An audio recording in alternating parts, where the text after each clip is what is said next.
मनुष्य जीवन अत्यंत दुर्लभ है। शास्त्रों में कहा गया है कि लाखों योनियों में भटकने के बाद जीव को मनुष्य शरीर प्राप्त होता है। फिर भी आज बहुत से लोग कहते हैं, मुझे जीवन व्यर्थ लगता है, जीने का कोई उद्देश्य नहीं दिखता, सब कुछ होते हुए भी भीतर खालीपन महसूस होता है। आखिर ऐसा क्यों होता है?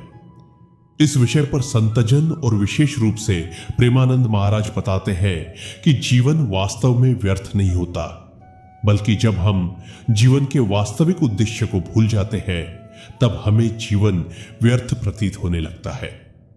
जीवन व्यर्थ लगने का पहला कारण लक्ष्य का अभाव। जब किसी व्यक्ति के पास स्पष्ट लक्ष्य नहीं होता तब उसका मन भटकने लगता है। वह सुबह उठता है, काम करता है, खाता है, सोता है और फिर वही क्रम दोहराता है। धीरे धीरे उसे लगने लगता है कि जीवन में कुछ नया नहीं है। प्रेमानंद महाराज जी कहते हैं कि मनुष्य केवल खाने, कमाने और सुख सुविधाएं जुटाने के लिए पैदा नहीं हुआ है। यदि जीवन का उद्देश्य केवल इतना ही होता तो पशु भी यही सब करते हैं। मनुष्य की विशेषता है कि वह अपने अस्तित्व, आत्मा और परमात्मा के बारे में विचार कर सकता है। जब जीवन में ईश्वर प्राप्ति, आत्म कल्याण और सेवा का लक्ष्य नहीं होता तब भीतर एक खालीपन जन्म लेता है। यही खालीपन धीरे धीरे जीवन को व्यर्थ महसूस कराने लगता है। दूसरा कारण, भौतिक वस्तुओं में सुख खोजना। आज का मनुष्य सोचता है कि यदि उसे अच्छा घर, गाड़ी, पैसा और सम्मान मिल जाए तो वह पूर्णतः सुखी हो जाएगा। लेकिन वास्तविकता यह है कि यह सब मिलने के बाद भी मन संतुष्ट नहीं होता। क्यों? क्योंकि भौतिक वस्तुएं केवल शरीर को सुविधा दे सकती है, आत्मा को नहीं। आत्मा का सुख ईश्वर से जुड़ने में है। महाराज जी बताते हैं कि संसार की वस्तुएं क्षणिक है। एक इच्छा पूरी होती है तो दूसरी इच्छा जन्म ले लेती है। इच्छाओं का यह अंतहीन चक्र व्यक्ति को थका देता है। अंततः वह सोचता है कि इतना सब पाने के बाद भी शांति क्यों नहीं मिली। यही से जीवन व्यर्थ लगने लगता है। तीसरा कारण, दूसरों से तुलना मनुष्य की सबसे बड़ी शत्रु है। जब हम अपने जीवन की तुलना दूसरों से करने लगते हैं तब हमें अपने पास की अच्छी चीजें भी दिखाई नहीं देती। कोई हमसे अधिक धनवान है, कोई अधिक प्रसिद्ध है, कोई अधिक सफल है।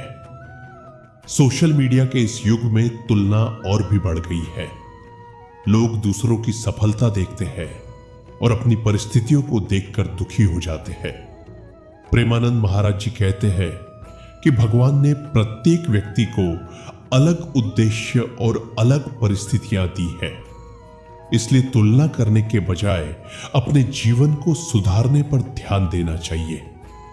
जो व्यक्ति तुलना छोड़ देता है उसका जीवन हल्का और आनंदमय हो जाता है।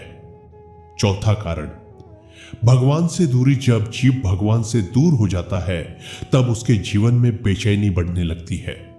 जैसे मछली पानी के बिना नहीं रह सकती, वैसे ही आत्मा भगवान के स्मरण के बिना वास्तविक शांति प्राप्त नहीं कर सकती। हम दिन भर संसार के कार्यों में लगे रहते हैं, लेकिन भगवान को याद करने के लिए कुछ मिनट भी नहीं निकालते। परिणाम स्वरूप मन धीरे धीरे सूखने लगता है। महाराज जी कहते हैं कि नाम जप, भजन, सत्संग और भगवान की कथा सुनना मन को ऊर्जा प्रदान करता है। इससे जीवन में नई आशा और उत्साह आता है। पांचवा कारण, सेवा भावना का अभाव। जो व्यक्ति केवल अपने बारे में सोचता है वह कभी पूर्ण संतुष्ट नहीं हो सकता। सच्चा आनंद लेने में नहीं, देने में है।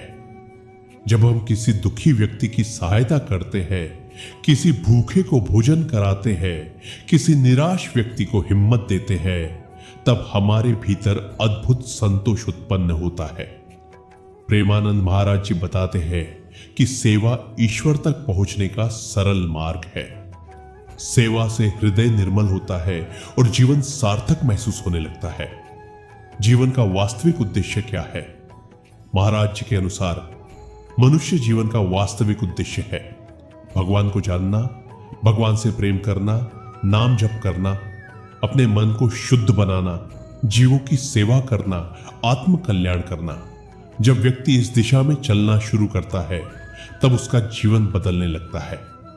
उसे समझ में आता है कि वह केवल शरीर नहीं बल्कि एक अमर आत्मा है। यह समझ जीवन को नई दृष्टि देती है। जीवन को सार्थक कैसे बनाए? 1. प्रतिदिन नाम जप करे। भगवान के नाम का जप मन को शांति देता है। चाहे कुछ मिनट ही क्यों ना हो, प्रतिदिन जप अवश्य करें। 2. सत्संग सुने। अच्छे विचार मन को सही दिशा देते हैं। नियमित रूप से संतों के प्रवचन और सत्संग सुने। 3. कृतज्ञता का अभ्यास करें। जो नहीं है उस पर ध्यान देने के बजाय जो मिला है उसके लिए भगवान का धन्यवाद करें। 4. सेवा करें। छोटी छोटी सेवाएं भी जीवन में बड़ा परिवर्तन ला सकती है। 5. वर्तमान में जीना सीखें। अतीत का पछतावा और भविष्य की चिंता जीवन की ऊर्जा को नष्ट कर देते हैं।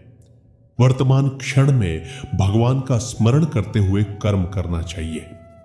जीवन कभी व्यर्थ नहीं होता। व्यर्थ केवल वह दृष्टि होती है जो जीवन के वास्तविक उद्देश्य को नहीं पहचान पाती। जब मनुष्य संसार की अस्थायी वस्तुओं में स्थायी सुख खोजता है तब उसे निराशा मिलती है। लेकिन जब वह भगवान की ओर मुड़ता है, नाम जप करता है, सेवा और भक्ति का मार्ग अपनाता है, तब वही जीवन अमूल्य और आनंदमय बन जाता है।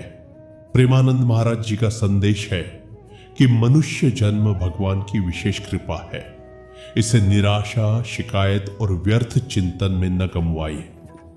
भगवान का स्मरण करें, अपने जीवन को भक्ति और सेवा से जोड़े।